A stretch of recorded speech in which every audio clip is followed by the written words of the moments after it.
അപ്പോൾ തമിഴ്നാട്ടിലെ നെക്സ്റ്റ് ഒരു വാട്ട ഈറ്റിനിടെയാണ്. രാവിലെ ഞാനൊരു ദോശ, മസാല ദോശയാണ് കേട്ടോ കഴിച്ചത്. ഒരു കുഴപ്പമില്ലാത്തൊരു ദോശയായിരുന്നു. ലഞ്ചിന് കഴിച്ചിരുന്നത് പാർസൽ ഓർഡർ ചെയ്തതായിരുന്നു കേട്ടോ റൂമിലേക്ക്. ഒരു നോർമൽ മീലാണ് ഓർഡർ ചെയ്തത്.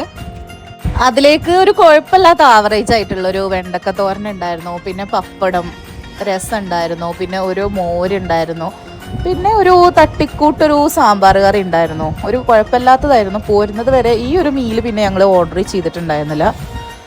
ഉച്ചക്കത്തെ ഒരു ലഞ്ച് ഞങ്ങൾക്ക് വല്ലാതെ അങ്ങോട്ട് ഇഷ്ടപ്പെട്ടിട്ടുണ്ടായിരുന്നില്ല. എന്നാൽ പിന്നെ ഹാങ് ഓവർ ഒന്ന് മാറ്റാമെന്ന് വിചാരിച്ചിട്ട് ഈവനിങ് ഞങ്ങൾ നേരെ പാനിപ്പൂരി കഴിക്കാൻ വിട്ടു.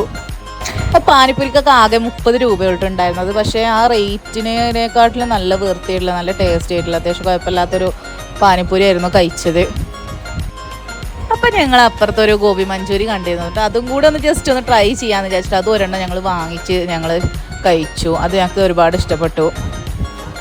ഞങ്ങൾ നാട്ടിൽ നിന്ന് കഴിച്ചിട്ടുണ്ടായിരുന്നു, പക്ഷെ അതിൽ എന്താ ചട്നി ഒന്നും ഉണ്ടായിരുന്നില്ല. അതൊരു വെറൈറ്റി ആയിട്ടുള്ള അവരെന്താ മിക്സ് ചെയ്ത് ചേർത്തിട്ടുണ്ടായിരുന്നതെന്ന് അറിയില്ല കേട്ടോ. ഒരു ചട്നിയൊക്കെ ഞങ്ങൾക്ക് തന്നിരുന്നു.